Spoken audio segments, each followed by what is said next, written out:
琴日咧就兩個伙計過嚟做啦，可能我都知一日時間咧又要封下面要封城咧，佢就非常趕嘅。我明白嘅呢樣嘢，我自己都做工程噶嘛，係咪？咁啊，唯一咧依家咧我今日上嚟咧就呢個窗花嘅問題啦。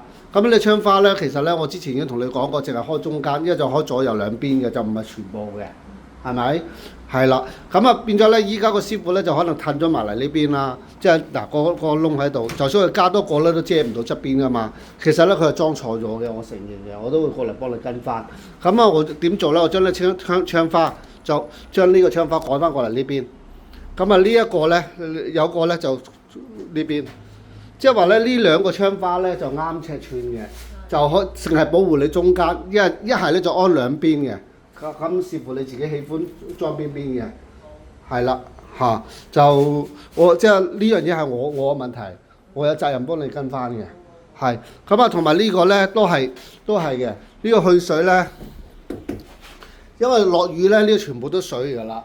呢個位咧唔夠尺，唔係個師傅唔想同你做尺，因為我嚟我都同你解釋過，原因就呢條鐵咧太過低啊。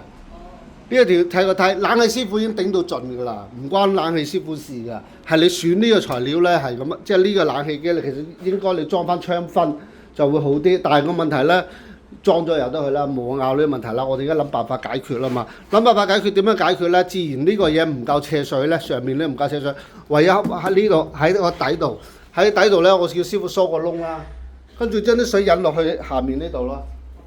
即係呢度有個去水啊嘛，因為地頭嗱，你地頭面有個去水啊嘛。其實佢都預咗你呢個位有水㗎啦，係啦咁樣咯。咁你就覆翻我，究竟做一個大嘅好啊，定係裝翻呢個舊嘅？但係我都老實講，你做個大嘅呢個窗花都唔平。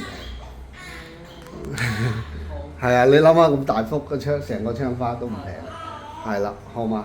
你都考慮下啦。咁啊〜呢嚿嘢最長呢幅咧，係啦，我會叫師傅咧裝，即係如果可以咧裝翻出邊呢個位啦。如果你有需要啦，如果需要可以裝翻佢啦。如果冇需要你就抌咗佢啦。係啦，好嘛？即係可以裝呢個位。做低少少咯，做低少一條打橫嘅過翻去。係啦，呢幅係啦。因為之前你話取消啊嘛，你話取消，跟住咧我已經廠度已經落咗打，落咗打咧，我哋就費事再騷擾廠，即係啦。其實我都扣翻你錢嘅，我扣翻你錢，但係咧，自然落咗打我都算數啦，我都冇同廠取消，我照去嘅啦，好嘛？